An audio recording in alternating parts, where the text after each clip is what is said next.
ಕೃಷ್ಣರಾಜಪುರ ವಿಧಾನಸಭಾ ಕ್ಷೇತ್ರದಲ್ಲಿ ಗಣೇಶ ದೇವಸ್ಥಾನ ಮುಂದೆ ಇದ್ದೇನೆ. ನಾನು ಮಹಾದೇವಗೌಡ, ಸಾಕ್ಷಾತ್ ಸುದ್ದಿ 15 ವರ್ಷಗಳ ಕನ್ನಡ ಜನಪತ್ರಿಕೆ, ಅದು ಸ್ವಾಭಿಮಾನಿ ಪತ್ರಿಕೆಯ ಸಂಪಾದಕ ಮಾಲೀಕ. ಕೇಂದ್ರ ಚುನಾವಣೆ ಪ್ರಧಾನಮಂತ್ರಿಗಳನ್ನು ಆಯ್ಕೆ ಮಾಡುವಂಥ ಸಂದರ್ಭಗಳಾಗಿದೆ. ಹಾಗಾಗಿ ಇವತ್ತು ಕೇರ್ಪುರದಲ್ಲಿ ನಾಗರಿಕರು ಏನು ಹೇಳ್ತಾರೆ, ಅವರ ಮನದಾಳದ ಮಾತು ಏನು ಅನ್ನೋ ವಿಚಾರದಲ್ಲಿ ನಾನಿವತ್ತು ಕೇಳ್ತಿದ್ದೀನಿ. ನಾವು ಬೈತಿ ಬಸವರಾಜ್ ಸದ್ಯಕ್ಕೆ ಕಮಲದ ಗುರುತದಲ್ಲಿದ್ದಾರೆ. ನಾವು ಬಿಜೆಪಿಗೆ ಬಹುಮತನ ಕೊಡಬೇಕು ಅಂತ ಹೇಳ್ಬಿಟ್ಟು ತೀರ್ಮಾನಿಸಿದ್ದೇವೆ.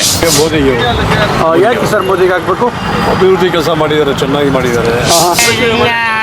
ಸೆಂಟ್ರಲ್ ಅಲ್ಲಿ ಅವರೇ ಇರೋದು ದೊಡ್ಡವರು, ಬಿಜೆಪಿ ಅವರಿಗೆ ಹಾಕೋಣ ಅಂತ ಅಭಿವೃದ್ಧಿ ಮಾಡಬೇಕು. BJP sir. ಸರಿ, ಮತ ಯಾರಿಗೆ ಸರ್? ಕಾಂಗ್ರೆಸ್ ಸರ್. ತೂಗು ಸೇತುವೆ ತಂದು ಕಾಂಗ್ರೆಸ್ ಕಾಲದಲ್ಲಿ ಸರ್ಕಾರಿ ಆಸ್ಪತ್ರೆ ತಂದರು. ಇದೆಲ್ಲ ಅವ್ರು ಮಾಡಿದ್ದು. ಆ ಥರದ್ದು ಯಾವುದು ಇದುವರೆಗೂ ನೆನ್ಪಟ್ಕೊಳ್ಳೋ. ನನ್ನ ಓಟು ಕಾಂಗ್ರೆಸ್ ಸರ್. ನಮ್ಮ ಓಟು ರಾಜೀವ್ ಗೌಡ ಅವ್ರಿಗೆ. ಬಿಜೆಪಿ ಅವ್ರಿಗೆ ಮೋದಿ ಬಿಟ್ರೆ ಯಾರೂ ಇಲ್ಲ. ಅವ್ರಿಗೆ ಲೋಕಲ್ ಲೀಡರ್ಶಿಪ್ ಆಗಲಿ, ಲೋಕಲ್ MP-ಗಳಾಗಲಿ, ಜನರಿಗೆ ಲೋಕಲ್ ಅವ್ರ ಕ್ಯಾಂಡಿಡೇಟ್ ಯಾರು ಅಂತ ಗೊತ್ತಿಲ್ಲ. ಫೈನಲಿ ನಿಮ್ಮ ಓಟ್ ಯಾರಿಗೆ? ಕಾಂಗ್ರೆಸ್ ಸರ್. ಯಾರು ನಿಮ್ಮ ಓಟಿ? ಸರಿ ಸರ್, ನಮಗೆ ಓಟ್ ಪ್ರೊಫೆಸರ್ ರಾಜೀವ್ ಗೌಡ್ರಿಗೆ. ನಮ್ಮ ಓಟು ಕಾಂಗ್ರೆಸ್ಗೆ. ಸುಭದ್ರವಾಗಿರ್ಬೇಕು ಅಂದ್ರೆ ಮೋದಿನೇ ಗೆಲ್ಸ್ಬೇಕು. ಕಾಂಗ್ರೆಸ್ ಓಟ್ ಆಗೋದು ನಾನು. ದೇಶಕ್ಕೆ ಒಬ್ರು ಮೋದಿ ಅಂತಿದ್ದಾರೆ. ಆ ಮೋದಿ ಅವ್ರಿಗೋಸ್ಕರ ನಾವು ಸದಾ ಕಾಲ ನೋಡ್ತಾ ಇದೀವಿ. ಸರ್, ಖಂಡಿತ ಪ್ರೊಫೆಸರ್ ರಾಜೀವ್ ಗೌಡ ಅವ್ರಿಗೆ ಖಂಡಿತ 100 ರೂಪಾಯಿಗಳಷ್ಟು ಗೆದ್ದೇ ಗೆಲ್ತಾರ ಅಂತ ನಮ್ಮ ವಿಶ್ವಾಸವಿದೆ. ಇಲ್ಲಿ ನಮ್ಮ ಬಿಜೆಪಿನ ಶೋಭಾ ಕರಂದ್ಲಾಜೆ ಅವರು ಇದ್ದಾರೆ.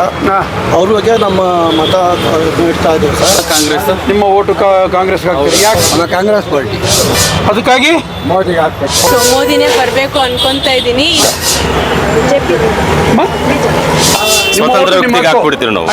ನಾವು ದೇಶಕ್ಕೋಸ್ಕರ ಮೋದಿಗೋಸ್ಕರ ಓಟ್.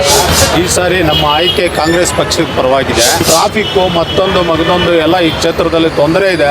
ದಯಮಾಡಿ ತಾವೆಲ್ಲರೂ ಸೇರಿ ಈ ಸಾರಿ ರಾಜೀವ್ ಗೌಡರು ಮತ್ತು ಕಾಂಗ್ರೆಸ್ ಪಕ್ಷಕ್ಕೆ ಬೆಂಬಲ ಮಾಡಿ. ಕಾಂಗ್ರೆಸ್ ಓಟ್ ಮಾಡ್ತೀರಿ ಸರ್? ಬಿಜೆಪಿ ಸೆಂಟ್ರಲ್ ಬಿಜೆಪಿ ಇರಬೇಕು. ಬಿಜೆಪಿ